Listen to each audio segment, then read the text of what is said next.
Bora lá, galerinha! O iceberg de canibais do canal do Viróscopo, gente. Meu Deus, que tema é esse, né? Só que eu também não vou me surpreender tanto, cara, porque a gente, muito tempo atrás, pra quem lembra, sei lá, um ano atrás, a gente trouxe um iceberg do Pedro nos Rins também sobre antropomorfagismo, é isso o nome?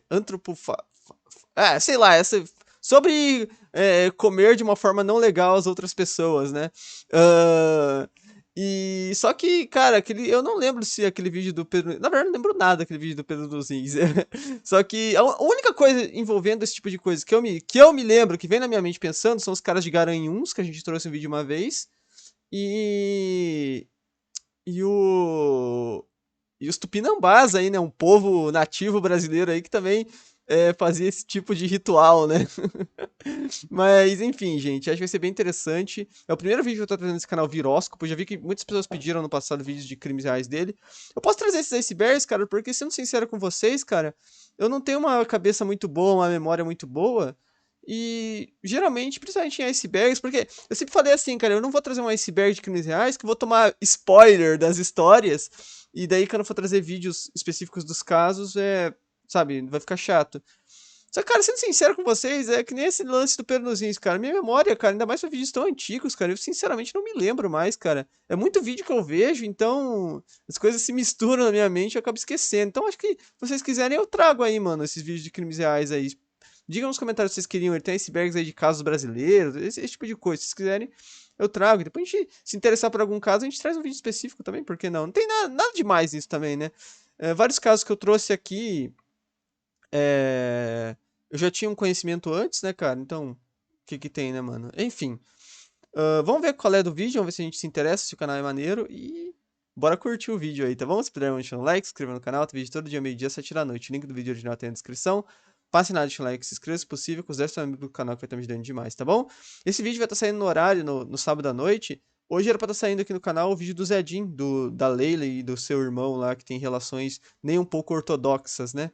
Só que não vai dar tempo de eu gravar esse vídeo, gente. Não vou conseguir gravar ele pra vocês a tempo, até porque esse vídeo eu acho que eu vou gravar ele em partes. Tipo, eu vou gravar uma hora, vou dar uma descansada, depois vou gravar o resto, né, cara, que vai ser um pouco desgastante mentalmente pra mim reagir a esse vídeo inteiro. Eu vou ter o burnout.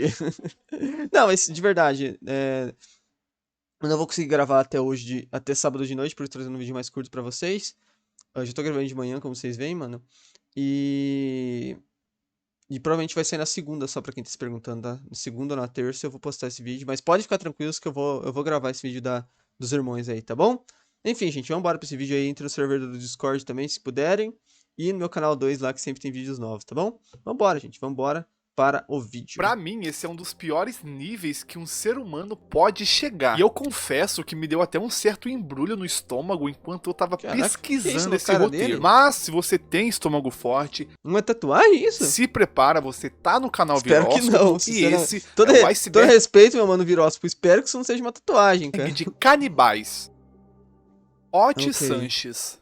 Algo ainda pior do que o canibalismo é o canibalismo contra um membro da própria família. E em 2009, uma mulher no meio ali de um surto psicótico, ela acabou fazendo o pior com o próprio filho. E para entender essa história que aconteceu em 2009, precisamos voltar um pouquinho no tempo. Oti Sanches, nascida no Texas, teve uma infância bastante complicada. Ela era filha única, não conheceu o pai e Ok. cresceu em uma casa lotada, morando com 7 parentes. E a família dela se mudou várias vezes antes de se estabelecer em San Antônio. E desde muito cedo, Ok. ali aos 5 anos de idade, a Oti já dava sinais de que algo não ia bem. Ela dizia ouvir vozes, algumas eram boas, mas outras eram Sempre as ruins. E uma vozes, sempre as dessas vozes. vozes se chamava Lucy, e ela mandava ela fazer coisas ruins como se machucar. E apesar disso, ela conseguiu terminar a escola e começou um curso para ser técnica em farmácia. E foi lá, em 2003, que ela conheceu um homem chamado Scott Bushels, que foi o futuro pai do seu filho. E um detalhe importante, ele também sofria de esquizofrenia. E o relacionamento dos dois era Pô, mas aí complica, né, cara? muito Pô. instável, cheio de idas e vindas. A doença mental de Ott mais tarde foi diagnosticada como esquizofrenia paranoide. E essa doença piorou muito 5 anos antes do crime que ela cometeu. Ela não conseguia parar em nenhum emprego e o seu comportamento ficava cada vez mais esquisito. E a família só foi entender a gravidade da situação em maio de 2008. Nesse mês, a Ott teve uma crise tão forte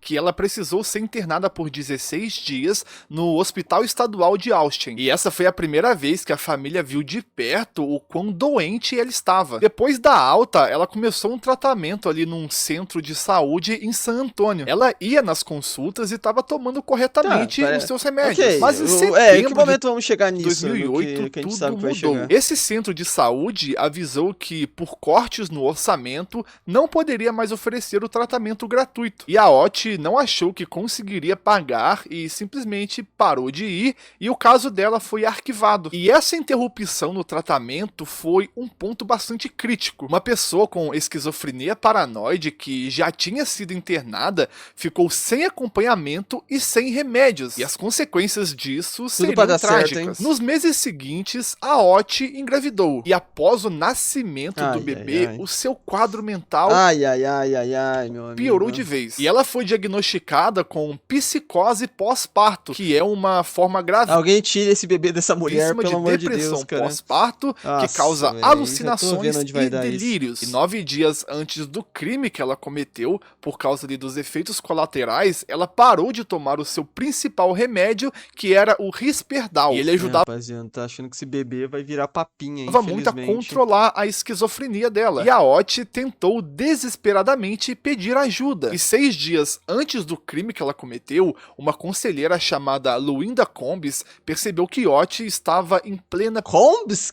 Esse é um sobrenome que não é lá muito bom de se ter, né, cara? psicose. Ela viu o rosto do bebê se transformar e ouvia vozes. E a conselheira teve uma atitude correta. Ela chamou a ambulância e mandou ela para um hospital metodista metropolitano, avisando a equipe sobre a suspeita de psicose pós-parto. Porém, foi no hospital que a ajuda falhou. Eles fizeram alguns exames de rotina por 3 horas. E a avaliação psiquiátrica, que era a parte mais importante, só durou 44 minutos e foi feita por um conselheiro e não por um médico psiquiatra. A Ott chegou Pelo estagiário, a basicamente. pedir para ser internada, mas a pergunta que decidiria tudo foi: você quer se matar ou matar alguém? Bro, isso foi uma pergunta um pouco agressiva, né? E ela negou. E cerca de 11 Não. minutos depois, É porque do jeito que o cara perguntou, pareceu que ela tinha que fazer uma escolha, né? Qual você vai fazer? O que você tá pensando em fazer? Qual dessas duas opções? Pareceu que ela tinha a opção de falar não. depois dos exames, ela recebeu alta com alguns papéis em mãos e dando instruções dela voltar se os sintomas piorassem. Um dia antes do crime, no sábado, dia 25, a mãe do Scott, chamada Kathleen, viu que a Ott Criança branca, né, cara? estava agindo de forma bastante esquisita e paranoica, e não deixava ninguém chegar perto do bebê. E preocupada, a Kathleen ligou para a polícia, avisou que a nora era esquizofrênica e estava instável, porém nenhuma providência foi tomada. E na madrugada de domingo, 26 de julho de 2009, por volta das 5 da manhã, a polícia de San Antônio recebeu um chamado para a casa de Ott Sanches. E a cena que os policiais encontraram foi descrita pelo chefe de polícia como algo saído de um filme de terror. A Ott estava sentada no sofá da sala. Ela tinha se esfaqueado no peito e no pescoço e gritava sem parar: eu matei o meu bebê. No quarto, os policiais encontraram o corpo do seu filho, Scott Wesley, de apenas 3 semanas e meia de vida. E os detalhes são ainda mais chocantes porque o bebê foi desmembrado. A Ott comeu partes do corpo da criança, incluindo o cérebro, antes de tentar se matar. E dentro da casa, mas sem ferimentos, estavam a irmã de Ott e seus 2 sobrinhos pequenos de 5 e 7 anos. E desde o primeiro momento, a Ott disse aos policiais horror, que... né, cara? Fez claro, né, gente? Desculpa, eu acho que isso é até meio errado de falar uma situação dessa, mas eu tenho que aliviar o clima um pouco aqui, né? Tá muito pesado. Mas cachorro faz muito isso, né, cara? a mãe, não sei por quê, né? Qual que é? Quem saber explicar o comportamento e por que que cachorro, vários animais, eles devoram um filhote ou outro, né, cara? É bem bizarro, né, cara? O diabo fez ela fazer aquilo. E a investigação rapidamente se concentrou no seu histórico de saúde mental. Ela foi presa e acusada de assassinato capital, com uma Mas ela vai fiança de US$ 1 milhão. Durante o Isso é. É, eu ainda não entendo a justiça do mundo, né, cara? É o que eu sempre falo. Se a fiança pra ela cometer um crime desse é US$ 1 milhão, quer dizer que se você pagar US$ 1 milhão, você pode cometer esse crime? É basicamente isso que a justiça tá falando. Então, se você tem dinheiro, você tá acima da justiça, né? processo, uma questão importante surgiu. A Ot foi considerada competente para ser julgada. Porém, isso não quer Uou. dizer que ela era sã, mas sim que ela Mas que entendeu ela tinha, mas que ela tinha consciência do que fez, algo assim, né? acusações contra ela naquele momento. O principal ponto, no entanto, era sua condição mental na hora do crime. 3 Esse é o exames ponto. psiquiátricos feitos por médicos diferentes chegaram na mesma conclusão. A Ot Ah, Sanches não estava tava sã. legalmente insana quando matou Ok. seu filho. Não Ela é possível, né, cara? Ela não, até por ela ter feito o que fez com o próprio corpo depois de ter cometido o crime, se ela tivesse sã daquilo, ela não teria se martirizado daquela forma, né? Ela teria tentado esconder, fazer alguma coisa assim, né? Não, não foi planejado, foi a mente dela, né, cara? De fato, assim, por mais bizarro que seja, eu acho que ela deveria ir pra um hospital psiquiátrico e não pra cadeia, né, mano? não tinha capacidade de entender o que estava fazendo de errado. E com base nisso, em 1 de julho de 2010, a promotoria fez um acordo. A Ot Sanches foi declarada inocente por motivos de insanidade. Ela foi internada num hospital psiquiátrico de segurança Concordo com a máxima decisão no do juiz. Texas, onde deve permanecer até que um tribunal decida que ela não é mais um perigo para si mesma ou para a sociedade. Ah, difícil, né, cara? Ainda mais com esse outro trauma que ela vai ter pro resto da vida, ela dificilmente vai conseguir se recuperar disso, infelizmente, né, mano? Triste pra caramba, hein? Bizarro. Mas é só o primeiro da nossa lista aqui do Viróscopo. Bem legal o vídeo, tô curtindo, Ruby mano. Eugenie. Um ataque tão violento e sem sentido que ganhou as manchetes do mundo todo e fez um homem ser apelidado de O Zumbi de Miami. Essa é a história de Ruby Uou! Eugenie e do dia em que o horror tomou conta de uma das avenidas mais movimentadas da Flórida. Rudy Será que é Eugenie o caso que eu tô pensando, cara? Não, não vou nasceu em falar. Vou Miami em falar. 1981 e ele era filho de imigrantes haitianos. Ele teve uma vida com vários problemas desde o início. Os pais se separaram logo depois que ele nasceu Fotinha. e ele nunca chegou a conhecer o seu pai. Na adolescência, ele jogou futebol americano na escola, mas na vida adulta A gente sabe como a figura paterna, ou a figura materna, né? É que geralmente é mais a figura paterna que tende a acabar assumindo em vários casos, né, cara? A gente sabe como no Brasil isso é muito comum. Graças a Deus não é meu caso, meu pai é muito presente na minha vida, gente. Só que eu sei como. Eu imagino como deve ser difícil. E eu vejo, né, cara? Eu vejo quantas pessoas que entram. Que ah, acabam tendo uma vida adulta bem difícil aí por causa da falta da figura paterna, né, cara? Enfim, acabam fazendo coisas erradas e tal, né? Enfim, ele ficou pulando de emprego em emprego. Vendedor de CDs, Ou abrindo conta no OnlyFans, né? Essas minas do OnlyFans é tudo sem figura funcionário do paterna. McDonald's, operador de Certeza. telemarketing e, por último, lavador de carros. O seu histórico com a polícia começou bem cedo. Aos 16 anos, ele foi preso pela primeira vez por agressão e, ao todo, ele foi preso 8 vezes. Na maioria era por conta de porte de maconha. Mas um acidente em 2004 chama a atenção. Num excesso de fúria, ele ameaçou matar a própria mãe, dizendo que colocaria uma arma na cabeça dela. Isso mostra que ele já tinha um histórico de comportamento violento e instável, muito antes do ataque que o tornaria conhecido. Na manhã de sábado, no dia 26 de março de 2012, o Rudy Eugenie dirigiu até a famosa praia Miami Beach, e era um fim de semana de um grande GTA evento, 6? o Urban Beach Week, e por volta do meio-dia, algo mudou. O Eugenie Eugene abandonou o carro Eu acho que é no o meio caso que do eu tô pensando. trânsito e começou uma longa caminhada de quase 5 quilômetros pela ponte MacArthur e Não é o caso que ele ataca uma pessoa.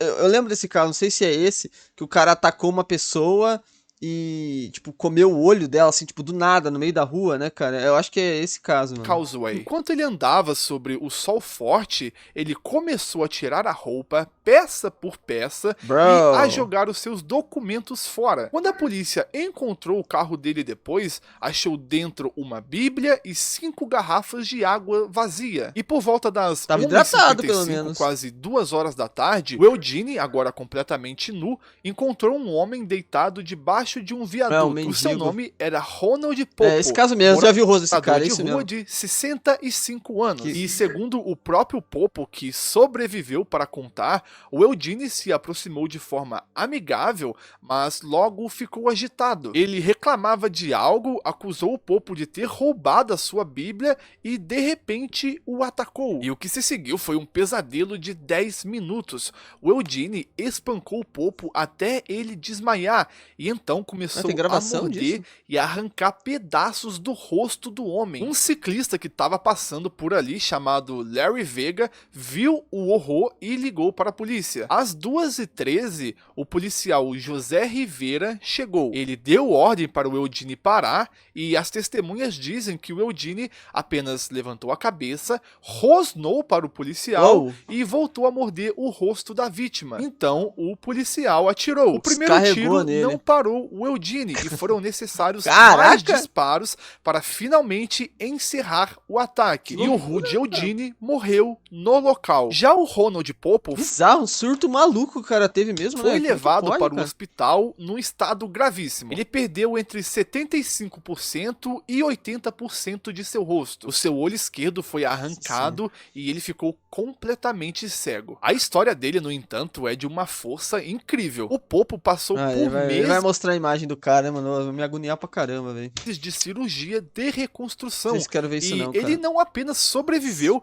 como reaprendeu a se vestir, comer e se cuidar. E hoje em dia ele vive numa unidade Coitado, de cara. cuidados médicos de longa duração, onde ele aprendeu até a tocar violão. E o ataque, por mais trágico que tenha sido, trouxe à tona a história do Popo. Ele é um homem que frequentou uma das melhores escolas de Nova York na juventude, mas que vivia nas ruas há 40 anos, com a família pensando inclusive que ele já tinha morrido. E pela brutalidade desse ataque, todo mundo, incluindo a polícia e a mídia, presumiu que o Eugene estava sob o efeito de alguma droga sintética poderosa. É o que conhecida daria pra se pensar, né? Mas não era o caso, né? Ou poderia ser somado com a psicopatia do cara ali, né? como Pode bath ser, né? salts. E ela causa paranoia e comportamento violento. Mas algumas semanas depois, o exame toxicológico saiu e chocou todo mundo. O corpo de Rudy Eugene só tinha vestígios de maconha. Nenhuma outra É. droga, nem álcool, nem essas bath salts. Nada. Então fica a pergunta: se não foram as drogas pesadas, o que levou aquele surto de violência extrema? Anthony Morley. Maluquice da cabeça do cara, né? Sei lá, cara. É bizarro. Esse é um caso que ficou muito famoso. Eu acho que eu vi no Você Sabia quando eu era mais novo, cara. Não sei, mas eu já tinha ouvido falar em algum lugar, né? Acho que todo mundo ouviu falar desse caso já, né? Por isso que ele tá aí no começo do iceberg, né? Agora esse próximo eu não conheço, Anthony Morley. Uma pessoa que já foi um símbolo de orgulho e beleza para uma comunidade se transformou em um monstro, responsável Ok. por um dos crimes mais nojentos da história recente do Reino Unido. Esse é o caso de Anthony Morley, o primeiro Mr. Gay UK, que se transformou Mr. Gay? Que negócio? Que é isso? num assassino Mr. canibal. Gay, E pra cara? entender isso, vamos lá. Em Ah, gay é feliz, né? Em inglês, né? O cara Mr. Feliz, né? 1993, o Anthony Morley ficou conhecido por vencer o primeiro concurso Mr. Gay no Reino Unido. Ele era um rosto conhecido e um símbolo ali para aquela comunidade de pessoas. E a vítima, claro. chamada Damian Oldfield, era um executivo de uma revista. E aqui a história tem uma coincidência bastante bizarra. No ano de 1996, tanto o Morley quanto o Oldfield participaram do mesmo programa de televisão chamado God's Gift. Eles não estavam no mesmo God's Gift? Góticas de presente? Eu quero episódio, participar. mas a conexão joga ali uma Irado. luz ainda mais esquisita e trágica sobre o que viria a acontecer anos depois. E agora vamos para a cidade por que de chamaram o Mr. Gay pro Gott's Gift, mano? Leeds, na Inglaterra, em maio de 2008. O Anthony Morley convidou Damian para o seu apartamento, e o que aconteceu lá dentro é de extrema violência. O Morley atacou o Oldfield com 2 facas diferentes. A vítima foi esfaqueada mais de 30 vezes e teve a garganta cortada. Só que o horror não parou por aí. Depois de matar o Damian, o Morley entrou no campo do canibalismo. Ele cortou um pedaço da coxa da vítima, levou para a cozinha, temperou e começou a fritar com azeite de oliva. E a perícia mais tarde encontrou vestígios de saliva de Morley na carne cozida. Você tá de brincadeira, precisava do vestígio, né, cara? O cara... Pô, não precisava ter... Tinha dúvida, tava mordida a carne e o cara... Pô, quem será que morreu? Ele deu pro cachorro dele, né, cara? No mínimo, experimentou o que cozinhou. E depois de cometer o crime por volta das 2h30 da manhã, a história ficou ainda mais surreal. O Anthony Morley saiu do seu apartamento vestindo apenas um roupão de banho ensanguentado e chinelos. Ele caminhou cambaleando até uma lanchonete de kebab que ficava ali perto. E ao chegar lá, ele disse aos funcionários: chame a polícia, pois eu matei um homem. Anthony Morley foi preso no dia 2... cara, outro que fica claro que é o surto psicótico do cara, né, mano? Isso rola muito nesses crimes aí, né? O cara fica maluco ali do nada, dá uma loucura nele, ele comete o crime, depois ele volta à consciência e fala, ó, o que eu fiz, né, cara? De maio de 2008. E o julgamento aconteceu em outubro daquele mesmo ano. No tribunal, a defesa do Morley tentou até ali dar algumas desculpas. Vai ser difícil, que ele não parece ter nenhum tipo de... Antes de um antecedente aí de que... A mulher, ela se safou lá, porque ela já tinha um antecedente muito grande aí de problemas mentais, de ir pra terapia, coisa assim. Agora o cara não tem nada disso, né, mano? Como o cara vai provar? Eles alegaram que ele foi provocado pelo Damian, que teria tentado forçar uma relação. Caramba, mas tá, isso dá... Tudo bem, o cara teria cometido um crime, mas isso abre precedente pra você se defender, né? Pra você fazer legítima defesa. Agora, eu não sabia que era legítima defesa você literalmente cozinhar a pessoa, né, cara? E segundo... Eu não estou falando cozinhar no termo cooking, né, cara? Que poderia, né, ser né? Tô cozinhando essa pessoa, tô cozinhando essa mina aí, né, cara? Não tô falando isso, tô literalmente falando de cozinhar, né, cara? Tô cozinhando. Disseram que o Morley agiu sem ter total controle dos seus atos, por conta de um trauma de um suposto estupro que ele sofreu na adolescência. E o Morley... eu entendo de novo, mas nada justifica a brutalidade do negócio, sabe? Se ele tivesse... Pô, eu não quero falar isso de forma chula. Se ele tivesse ali revidado ali e o cara tivesse falecido, mano...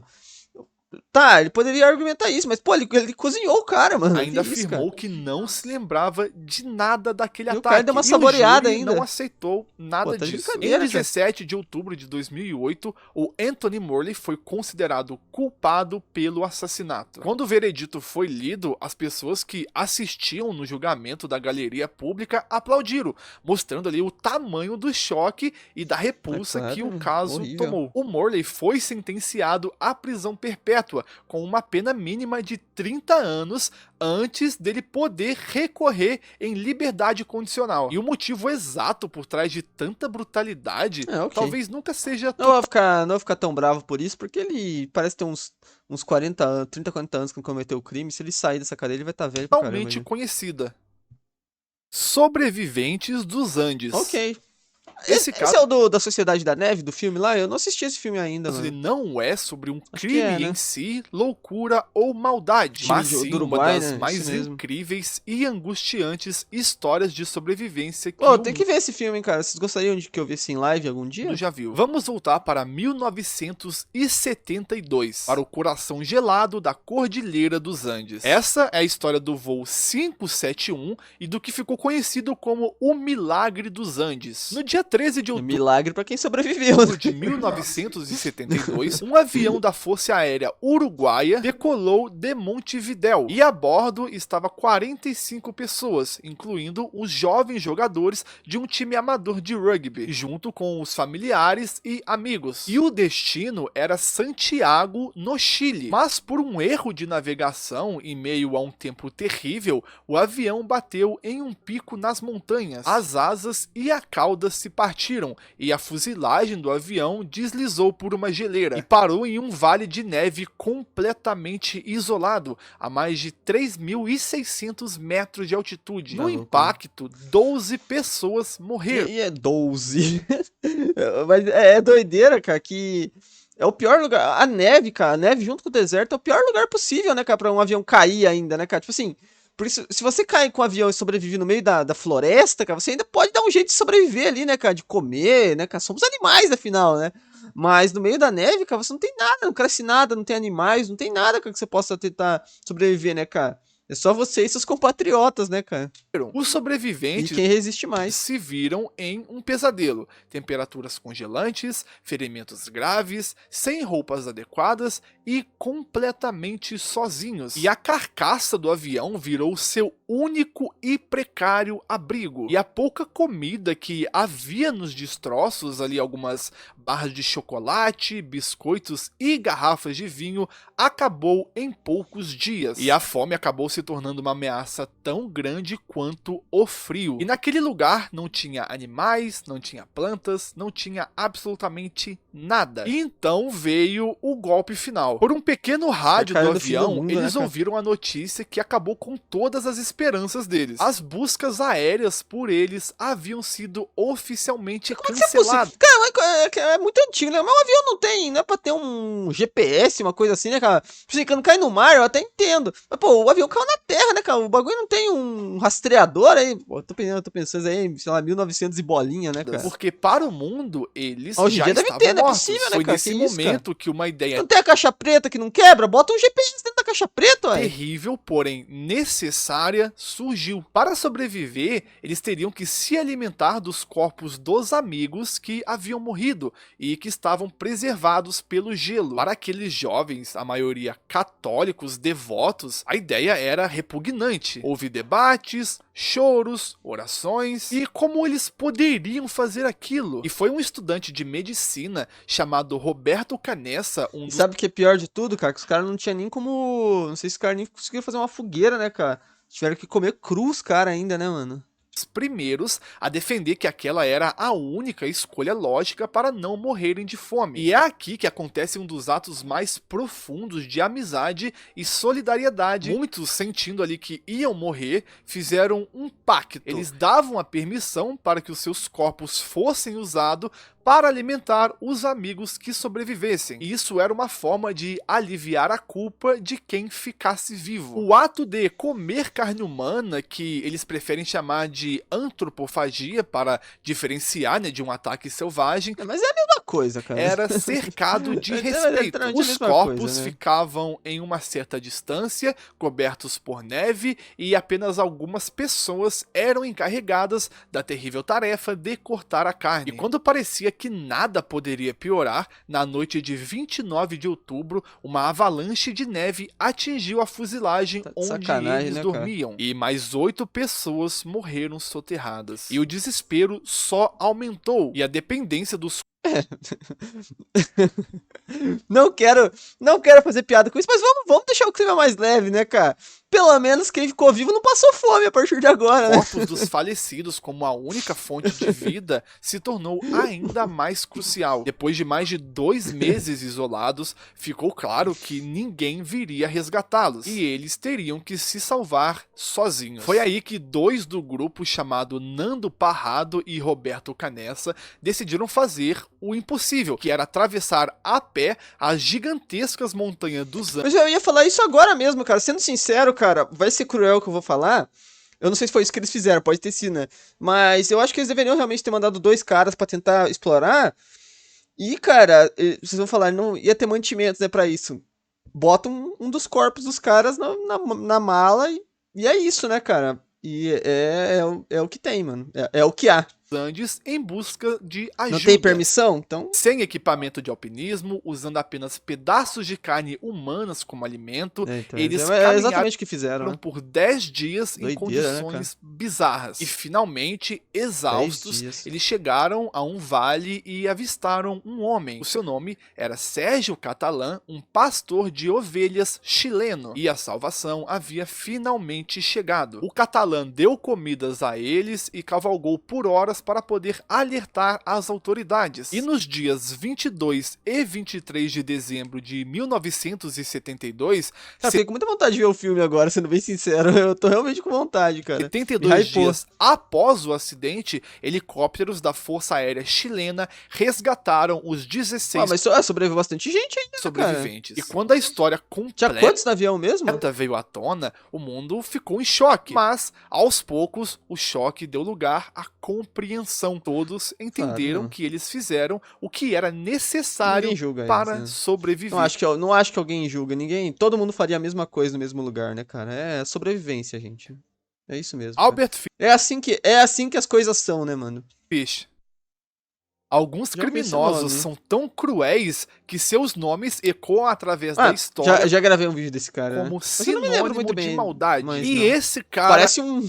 Parece aquele lagarto do filme Rango, né, cara? É um deles. Ele tinha muitos apelidos. O lobisomem de Wisteria, o maníaco da lua e o mais famoso, o vampiro do Brooklyn. Mas seu verdadeiro nome era Albert Fish. O vampiro do Brooklyn parece nome pra outra coisa, né, cara? Aliás, chegou até aqui, deixa um like, se inscreva no canal, não custa nada. Deixa eu dar uma olhadinha se tá gravando tudo certo.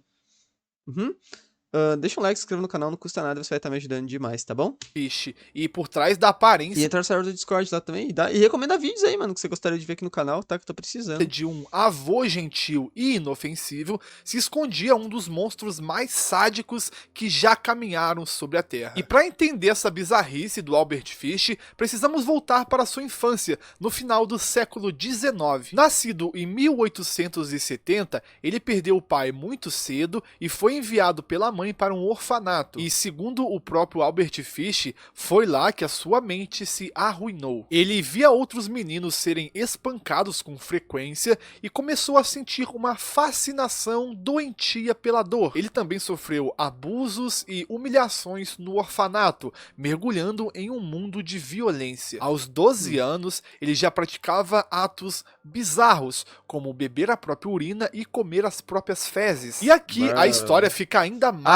se eu lembro, ele é o cara que fica com essas baixarias aí, né, cara? Perturbadora. O Albert Fish cresceu, se colocar agulha no corpo, não tinha uma parada dessa? Se casou e teve 6 filhos. Para muitas pessoas, ele parecia ali realmente um homem comum, até mesmo um bom pai. Ele conseguiu esconder a sua verdadeira natureza de forma assustadora. Porém, em segredo, a sua vida era um verdadeiro ritual de dor. Ele enfiava dezenas de agulhas em seu próprio corpo, especialmente na região da pelvis. Um raio-x feito depois da sua prisão revelou 29 agulhas enferrujadas alojadas nele. Ele se batia com um remo cheio de maluco, né, cara? E se queimava com ferros quentes. E para ele, essa automutilação era uma forma... Ô, meu mano, Albert Fish, por que você não faz igual teu sobrenome, pula num rio e vai bem longe, né, cara? E fica lá no meio, lá, em vez de ficar essas coisas, em vez de fazer isso com outras pessoas, né, cara? Misturando uma religiosidade distorcida com o seu prazer pela dor. Albert Fish abusou de mais de 100 crianças e é suspeito de ter matado pelo menos 15. E ele mesmo se gabava de ter feito vítimas em todos os estados. Mas foi um crime em particular que levou à sua prisão. Em 1928, ele se apresentava como Frank Howard, um simpático fazendeiro. E ele foi até a casa da família apresentava como Frank Ocean, Bud. Que negócio, ele conversou, foi gentil e convenceu os pais a deixarem que ele levasse a filha deles, a Grace, uma menina de 10 anos, para uma suposta festa de aniversário. Só que a Grace Bud nunca mais voltou. O Albert Fish a levou para uma casa abandonada. Lá ele... Também não dá pra confiar, né? A cara do velho de maluco, né, cara? Tá de sacanagem também, né? Estrangulou, esquartejou seu corpo com uma serra e ao longo de 9 dias cozinhou e comeu a carne da menina. E por 6 longos anos, o desaparecimento de Grace Bud foi um mistério. E o Albert mas também tá de sacanagem, como assim um mistério, cara? Continuou livre, cara? Até que em novembro de 1934, a mãe de Grace, Adélia Bud, recebeu uma carta. Era uma carta anônima, cheia de erros de ortografia, mas com detalhes que só o assassino poderia saber. E nela, o autor descrevia com prazer sádico como ele havia matado e comido sua filha. E essa crueldade foi o seu erro fatal. Um detetive de Nova York chamado William F. F. King pegou o Erro caso. fatal, cara. Que bom que ele foi preso, mano. O cara tá velho pra caramba. Já o que você faz com o velho? Vai prender ele, cara? Ele notou um pequeno detalhe na carta. Se bem que era uma boa, devia prender ele numa cela com 20 caras lá, né, cara? Só pra ver o que ia rolar, né, cara? Emblema no papel de uma Só pra associação ver se ele ia continuar gostando da dor, né, cara? de motoristas particulares. E seguindo essa única pista, o detetive King Ia virar chegou senhora. ao quarto alugado onde o Albert Fish havia morado. E em 13 de novembro de 1934, quando Albert Fish voltou ao local para pegar um cheque, o detetive King estava lá esperando ele. Cara, ele foi preso Detetive King é um nome muito bom pra um personagem, né? sem resistência e confessou tudo imediatamente. O julgamento de Albert Fish em 1935 foi um verdadeiro show de horrores que chocou a América. E a grande questão era: ele era louco? Que Bom, isso, cara? médicos Essa cabeça aí dele tinha que ser mesmo, né, cara? Olha, parece um... Que é isso, cara? Tem um balão na cabeça, cara? psiquiatras o examinaram. Eles que inflaram e a ele com conclusão gás, era cara? de que sim, ele era clinicamente insano, um psicopata com delírios religiosos e impulsos sádicos. No entanto, pela lei da época, os especialistas concluíram que ele sabia o que estava fazendo de errado. E isso era o suficiente para que ele fosse considerado legalmente são e responsável pelos seus atos. Albert Fish Uma foi montagem, aquela foto ali, né? Meio bizarro. Não parece pra caramba uma montagem, colocar o rosto dele ali, né? Ele tem a cabeça desproporcional. O tamanho do cérebro desse cara, cara. considerado legalmente são Que é e isso, cara? responsável pelos seus atos. Albert Fish foi então condenado à morte. E em 16 de janeiro de 1936, na prisão de Sing Sing, o vampiro do Brooklyn foi executado na cadeira elétrica. Parece que ele não era um vampiro, afinal, né? Jeffrey Dahmer. Esse nome é com certeza Nossa, um eu dos tô achando que ele vai... Tô achando que esse vídeo tem mais partes, né? Não vai dar tempo dele falar de todos esses mais casos infames ali. na história do crime. Mas eu não poderia deixar de falar. Um homem cuja... E só deixar claro, tem um vídeo aqui no canal sobre só o caso do Albert Fish, mas faz muito tempo, por isso que eu não lembrava de muita coisa a mais. Então, se você quiser lá e ver minha reação sobre esse caso de novo aí, em outro tempo, tá aí no canal, só pesquisar, tá? aparência quieta e tímida, escondia um abismo de depravação. Ele ficou conhecido como Canibal de Milwaukee e seus atos chocaram o mundo. Essa é a história de Jeffrey Dahmer e do apartamento de horrores que ele mantinha por anos debaixo do nariz de todo mundo. Jeffrey Dahmer, nascido em 1960, teve uma infância bastante De solitária. novo, né, cara? Você vê como a maioria desses casos dos anos 70, 80 e 90. E isso daqui, cara, é um foreshadowing, sabe por quê? Sabe o que é um foreshadowing? Porque eu tô falando isso, sendo que a primeira vez que eu vou citar isso vai ser no vídeo de amanhã, que vai sair de noite de amanhã, porque o vídeo que vai sair de noite amanhã eu já gravei antes desse. Então vocês estão sabendo, eu estou continuando um assunto que vocês só vão saber o início amanhã, mano. Então, a maioria desses casos nos anos 70, 80 e 90. Por quê? Descubra amanhã. E desde cedo ele tinha uma fascinação bizarra por animais mortos. Mas principalmente 70 e 70 e 80. Ele os encontrava na beira da estrada, levava para casa, dissecava e colecionava seus ossos. E na adolescência, o isolamento piorou ainda mais. Ele começou a beber pesado aos 14 anos, um vício que o acompanhou durante toda a sua vida. E enquanto seus colegas de escola pensavam em namoro e futuro, as fantasias de Dahmer já eram sombrias, envolvendo dominação, controle e morte. E o divórcio conturbado de seus pais o deixou praticamente abandonado aos 18 anos, aprofundando ainda mais o seu isolamento. E apenas 3 semanas depois de se formar no ensino médio, em junho de 1978, o Dahmer cometeu o seu primeiro assassinato. A vítima foi Steven Weeks, um jovem de 18 anos que pedia carona. O Dahmer atraiu para sua casa, o matou a pancadas e o estrangulou. E depois disso ele dissecou o corpo no porão, enterrou e semanas mais tarde desenterrou os restos mortais, dissolveu a carne em ácido e esmagou os ossos. E bom, o padrão dos seus foi mudando, né? Porque ele não cometeu ainda o crimes negócio já assim. estava estabelecido ali, no primeiro ato. Depois disso, houve uma pausa de quase 9 anos, mas o monstro ainda estava adormecido. A partir de 1987, cometeu um, depois com muitos... Caraca, o Dahmer Dahmer começou a matar em série. O seu método era quase sempre o mesmo. Ele ia a bares gays, shoppings ou andava pelas ruas de Milwaukee. Pô, ele podia ter conhecido o Mr. Gay lá, né, cara? Acho que eles fariam uma boa equipe, né? Eles podiam, inclusive, né, procurando fazer por aquilo com o outro, né? rapazes Ia fazer um bom esforço pra sociedade. jovens e muitos deles de minorias étnicas. Ele os atraía para sua casa com promessa de dinheiro ou bebida, e lá ele os drogava e os estrangulava. Porém, a morte não era o fim. Dahmer praticava necrofilia, ou seja, atos sexuais com os corpos. Ele os desmembrava e guardava lembranças de suas vítimas. E a polícia encontrou crânios que ele fervia e limpava, genitais e até esqueletos inteiros guardados. E ele também começou a praticar canibalismo, cozinhando e comendo parte de suas vítimas como coração e músculos. E em sua fantasia doentia de controle total, Dahmer levou seus crimes a um nível ainda mais grotesco e esquisito. Doideira. Novamente, né, cara? Não quero. Mas, de novo, né, cara? Pra dar uma baixada no clima, né, cara? Esse lance do coração. Eu não sabia que o Jeffrey Dahmer tinha sido influenciado pela cultura maia aí, né, cara? Em 1991, ele Os começou mais não comiam o coração, acho, né? Eles só tiravam. a fazer experimentos Não lembro, em mas- algumas vítimas enquanto elas ainda estavam vivas. Ele perfurava os seus crânios e injetava ácido ou água fervente em seus cérebros. A meta dele era criar uma espécie de zumbi obediente, uma pessoa em estado vegetativo que ficaria com ele para sempre, sem nunca poder abandoná-lo. E as tentativas, claro, sempre terminavam na morte da vítima. A polícia de Milwaukee teve a chance de parar o Dahmer, mas falhou tragicamente. Em maio de 1991, um garoto de 14 anos chamado Conner Oxyntosylphone, ele conseguiu fugir do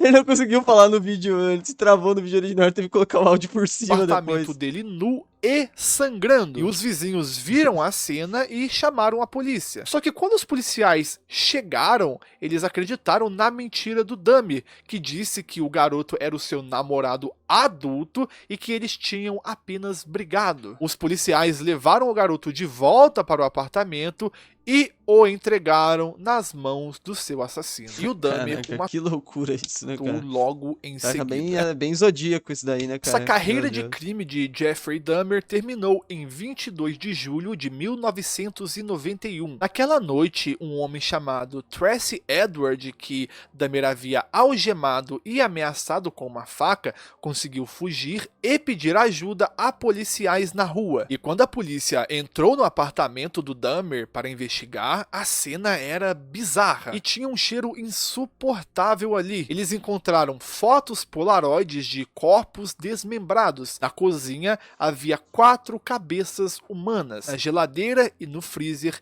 mais parte Eu vi o primeiro episódio da série do Dahmer uma vez, mas faz muito tempo, cara. Mas eu lembro que o quarto era bem parecido com esse mesmo, né? de corpos. E em um grande tambor azul de Eu acho que no primeiro episódio mostra o primeiro crime dele lá. Não, se bem que não, né? Porque ele foi tanto tempo antes, sei lá. plástico, 3 torsos humanos se dissolvendo Porque eu lembro dele ficar, tipo, mostrando alguma coisa da TV pro cara, uma parada assim. em ácido. O Jeffrey Dahmer foi preso no local e calmamente confessou ter matado 17 rapazes e homens. No julgamento em 1992, o Dahmer se declarou culpado, mas alegou insanidade. E a defesa tentou provar de que ele era louco e não sabia o que estava fazendo. Só que o júri não concordou. Eles o consideraram Brincadeira, né, são cara? e, Caraca. portanto, responsável pelos seus crimes. Jeffrey Dahmer foi condenado a 15 prisões perpétuas, só que a sua vida na prisão, no entanto, foi curta. Em 28 de novembro de 1994, ele foi espancado até a morte Nice! por outro detento, Christopher Scarver. Eu não sei o que você fez na Envida, o Christopher, pra você tá preso, você não é coisa boa também não, hein, cara, mas... Enquanto limpava o ginásio da prisão.